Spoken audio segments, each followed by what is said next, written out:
इंद्र और गरुड़ की मित्रता। गरुड़ का अमृत लेकर नागों के पास आना और बिंता को दासी भाव से छुड़ाना तथा इंद्र द्वारा अमृत का अपहरण। गरुड़ ने कहा, देव पुरंदर, जैसी तुम्हारी इच्छा है उसके अनुसार तुम्हारे साथ मेरी मित्रता स्थापित हो। मेरा बल भी जान लो, वह महान और असह्य है। सत्क्रतो साधु पुरुष स्वेच्छा से अपने बल की स्तुति और अपने ही मुख से अपने गुणों का बखान अच्छा नहीं मानते, किंतु सखे तुमने मित्र मानकर पूछा है, इसलिए मैं बता रहा हूँ, क्योंकि अकारण ही अपनी प्रशंसा से भरी हुई बात नहीं कहनी चाहिए, किंतु किसी मित्र के पूछने पर सच्ची बात कहने में कोई हर्ज नहीं है। इंद्र पर्वत, वन और समुद्र के जल सहित सारी पृथ्वी को तथा इसके ऊपर रहने वाले आप को भी अपने एक पंख पर उठाकर मैं बिना परिश्रम के उड़ सकता हूँ, अथवा संपूर्ण चराचर लोकों को एकत्र करके यदि मेरे ऊपर रख दिया जाए तो मैं सबको बिना परिश्रम के ढो सकता हूँ। इससे तुम मेरे महान बल को समझ लो। उग्र श्रवा जी कहते हैं, सौनक, वीरवर गरुड़ के इस प्रकार कहने पर श्रीमानों में श्रेष्ठ किरीटधारी सर्वलोक हितकारी भगवान देवेंद्र ने कहा, मित्र, तुम जैसा कहते हो वैसा ही बात है, तुमने सब कुछ संभव है। इस समय मेरी अत्यंत उत्तम मित्रता स्वीकार करो।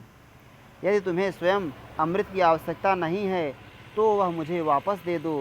तुम जिनको यह अमृत देना चाहते हो वे इसे पीकर हमें कष्ट पहुँचावेंगे। गरुड़ ने कहा, स्वर्ग के सम्राट सहस्त्राक्ष, किसी कारणवश मैं यह अमृत ले जाता हूँ, इसे किसी को भी पीने के लिए नहीं दूंगा। मैं स्वयं जहाँ इसे रख दूँ वहाँ से तुरंत तुम उठा ले जा सकते हो। इंद्र बोले, पक्षीराज, तुमने यहाँ जो बात कही है उससे मैं बहुत संतुष्ट हूँ। खगश्रेष्ठ, तुम मुझसे जो चाहो और मांग लो। उग्रश्रवा जी कहते हैं, इंद्र के ऐसा कहने पर गरुड़ को कद्रु पुत्रों की दुष्टता का स्मरण हो आया, साथ ही उनके उस कपटपूर्ण बर्ताव की भी याद आ गई जो माता को दासी बनाने में कारण था।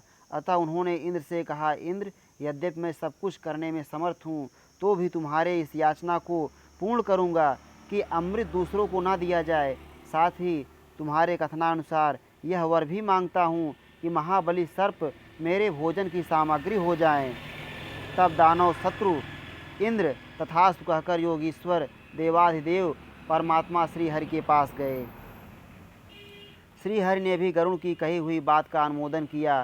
तदनंतर स्वर्गलोक के स्वामी भगवान इंद्र पुनः गरुड़ को संबोधित करके इस प्रकार बोले, तुम जिस समय इस अमृत को कहीं रख दोगे उसी समय मैं इसे हर ले जाऊंगा।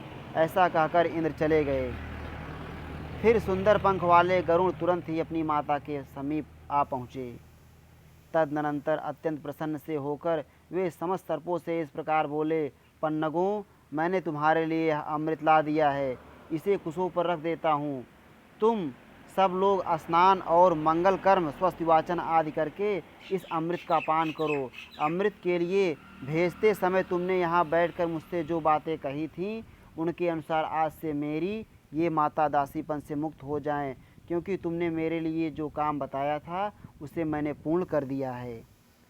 तब सर्पगण तथास्तु कहकर स्नान के लिए गए। इसी बीच में इंद्र वह अमृत लेकर पुनः स्वर्गलोक को चले गए।